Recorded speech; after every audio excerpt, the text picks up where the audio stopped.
سامنے کرام بہت سارے لوگ سوشل میڈیا پہ سوال کرتے ہیں کہ سجدے میں ہم کون سی غلطیاں کرتے ہیں۔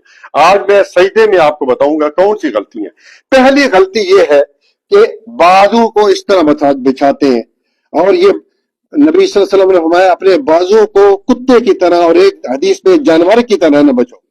اور یہ دونوں کے لیے میرے بھائی حکم ہے، مردوں کے لیے بھی اور عورتوں کے لیے، کہ اپنے بازو کو اس طرح رکھیں۔ یہ دیکھیں، یہ سجدے میں یہ رکھیں، ٹھیک ہے۔ دوسری غلطی، وہ اپنے کونیوں کو اپنے رانوں کے ساتھ چپکا کے رکھتے ہیں۔ یہ دیکھیں، یہ غلط ہے، یہ غلط ہے۔ یہ اس کو بالکل اپنے رانوں سے ہر چیز علیحدہ ہونی چاہیے، کہ اگر بکری کا بچہ بھی نیچے گزرنا چاہے تو وہ گزر جائے۔ ایک اور غلطی ہے جو کہ پاؤں کی ہے، میں وسیم صاحب سے گزارش کروں گا پیچھے آئے۔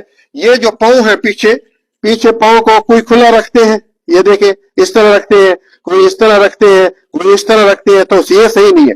اپنے پاؤں کو یہ دیکھیں دونوں پنجے ملے ہوئے ہوں، دونوں پاؤں بالکل ساتھ مل کے، اور ان کا رخ قبلہ کی طرف ہو۔ دیکھیں یہ اب قبلہ کی طرف ہے، یہ یہاں پہ، اور یہاں پہ آ کر، یہاں پہ جب اب آپ آ جائیں یہاں پہ آ کر، تو پھر یہاں پہ ایک دعا ہے، اللہم اغفر لی وارحمنی وعافینی واہدینی وارزقنی۔